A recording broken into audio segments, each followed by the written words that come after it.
I have had an email off Tori, who wants to know how does she manage to take on a new member of staff and be able to afford them from day one. So that's a good question, because you're obviously out of pocket, if they're not generating their wage, and it's very difficult for them to generate wage from day one. But I'm going to add a bit more to that to try and answer a few more of the other questions as well. So the problem that we have with staffing is that the salon owners start at the wrong end of the spectrum when it comes to managing staff.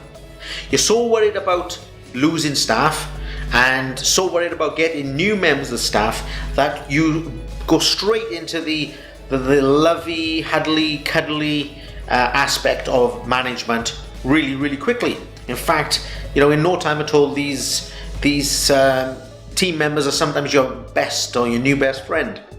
So you do all the stuff that the staff member wants to do almost straight away. So, whatever it is, you give them time off when they want, they get their commission, they get their products at cost price, you take them to exhibitions, you invite them to the Christmas party, they get bonuses, whatever, you know what I mean? All the nice, sexy stuff gets done straight away, okay? Because you think that's how you keep them, secure in your business.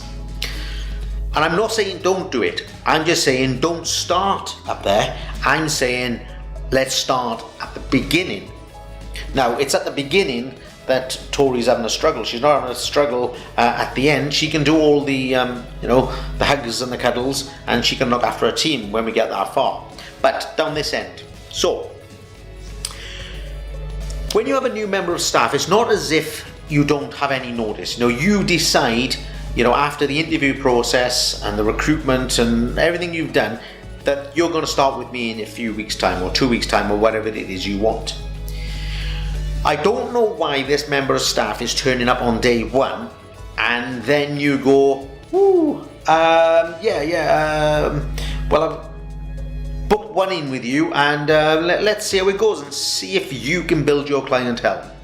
And maybe in a city centre, where there's loads of passing trade, that's less of a problem. But if you're not in a really high foot flow, you've got to be a lot more prepared than that, guys. So what you need to do is you need a plan. Everything in my business world and in your business world is better with a plan. You're going to avoid so much disappointment and reduce your mistakes a lot if you have a plan. So this member of staff is starting in 3 weeks' time. I will do everything possible to now gear up her column. So I would be having social media promotions for, let's call her Mary. I would have, preview for Mary joining us. Mary from the top salon in town is joining us here. Mary's top skill is colouring. Okay, it's not costing you anything, maybe a few bob for a few Facebook ads or something like that, but you're previewing all of before she even gets there. You got to be thinking about how are people going to know that she exists. So maybe you want to have in the first couple of days a launch party for her. Maybe a coffee morning, maybe in the evening you have a welcome to Mary party and you invite all your customers, all your regulars to welcome Mary. Now, they are not going to be her customers because they're yours. But for that evening, presumably we'll have a referral system. And her job that night, you said, Mary, what I want you to do is speak to every single member in the room who comes to us and ask them. Give them the referral card and ask them, would you please ask your brother, sister, mother, father to come here and have their hair done with me. I'm sure they will be absolutely delighted the way I do it. Now, if you want to know more about referral cards, I'll do a separate video, or you can inbox me or whatever you want to do, because there's a special way of doing a referral card that works. All right? And it's important that we get that right. So straight away, you maybe get 20 or 30 people there that night, and this incentive on this card will make sure that we should get maybe 20 or 30 referrals over the next few weeks. We've already had social media blasting it up to that date. Now, maybe you want to do something, depends on your location, things like leaflets. If she's quiet 8 hours a day for the first 2 weeks, well, send it out for 4 days. sorry, 4 hours. 4 hours every day, maybe barring Saturday, and get her out there talking to people. She's got to put this leaflet in her hand, introduce herself. Look, I'm Mary from the new salon in town, the best salon. Please come down and see me. I'm doing this great deal, on cut and blow dries. I'm doing this great deal on nails, whatever it is. Her responsibility to get that done.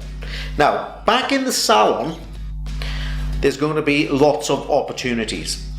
So the way I would then be speaking to the receptionist, depending on your salon size, or upon yourself, the salon owner or the new stylist, is to say, why don't we try and trade up every single client that comes in?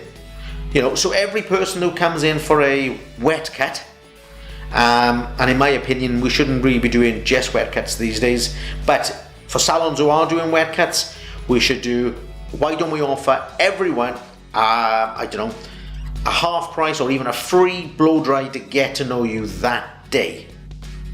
And then you get them to, even if the blow dry is free, the key thing is at the end of that service, and you must have done an amazing job, and now I'm talking to the new member of staff, not the salon owner, you ask them, God, could I rebook you for next week? Be great to see you again. Okay? And then the last part of this for now is retailing products.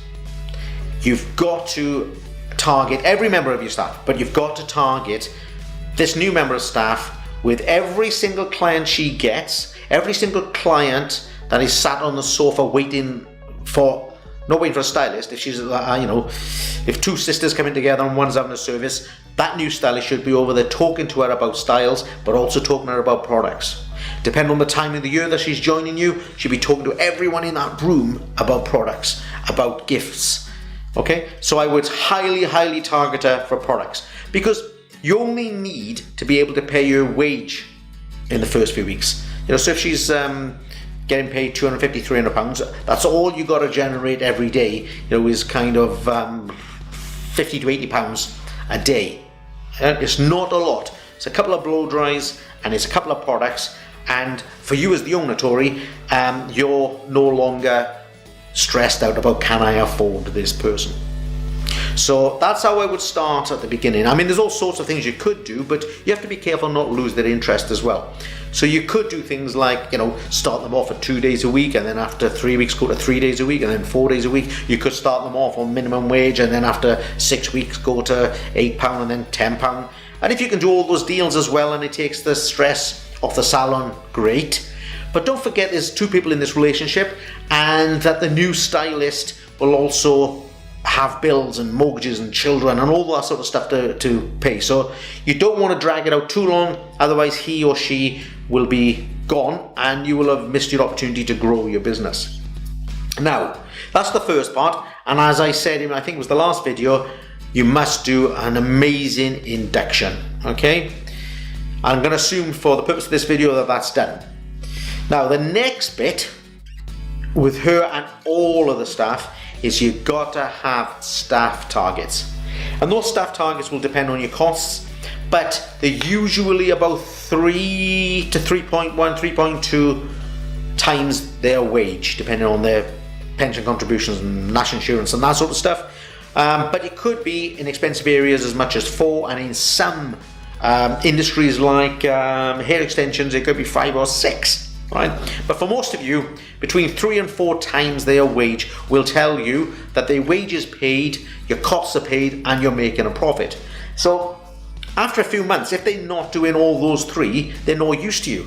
There's no point in them paying their wage. You're not a charity. If they're just paying your wage and your costs, is it worth the investment of your time? So we've got to get to the third stage of having profit as well.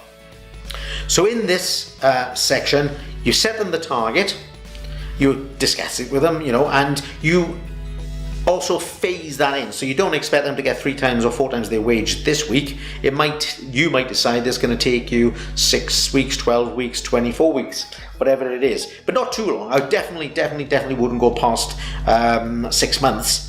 If they haven't, developed their business within 6 months, they're probably going to be in a routine of never ever developing it. Okay, so 3 times their target. Yeah, 3 times their wage is their target. That's the easy part. Now the bit that you've got to commit to is you've got to sit down with them. Or stand up rather. I prefer standing up for these very, very short meetings. Every single week for the rest of their life. And talk about how they're progressing with that target. So this means you give them some sort of sheet. If you're doing this digitally online, that's fine. Not online, on a screen, that's fine. If not, it's a piece of paper. And the piece of paper says that every day, Monday I've got to take £12, Tuesday £24, Thursday £200, whatever it is. And they have got to go into the computer or the till roll or whatever you're using and write on there how well they are doing. So they're kind of self-managing themselves every single day, and then at least once a week you get hold of them and say, right, you're supposed to have tripled your wage, how did you do? How are you doing? So if they say, I've doubled my wage after 8-9 weeks, you're going to be supporting them and encouraging them and say, right, what's the bit that's letting you down? Where are you with your self-development? So you could be maybe say, let's work more on your colour foil speed. You're taking 15 minutes too much, that's costing you a bit of money. Whatever it is, you can help them, but you must push them to that 3 times salary or 3 times wage every single week. And that's how you then can afford them for real. The third part is when we do all the loving and all the hugging, when all the exhibitions and all the extra staff training and all of the photo shoot days, and when all that's when you bring all that stuff into place. You say, look, I've got you on board, I've inducted you properly, I've trained you properly, you're hitting your targets, thank you, now it's my turn to start developing you and developing the team. Now, you're not using those words, but those are the phases that you need to go through. Don't dive in with the hugs and the kisses, because they'll take advantage, and for very few of you will benefit from that. You're going to end up with underperformance. Unless they're super experienced before they get to you, you're going to end up with underperformance, lots of stress for you as the owner. Okay, so I hope that's answered some of your questions, hopefully for Tori, but for lots of you as well,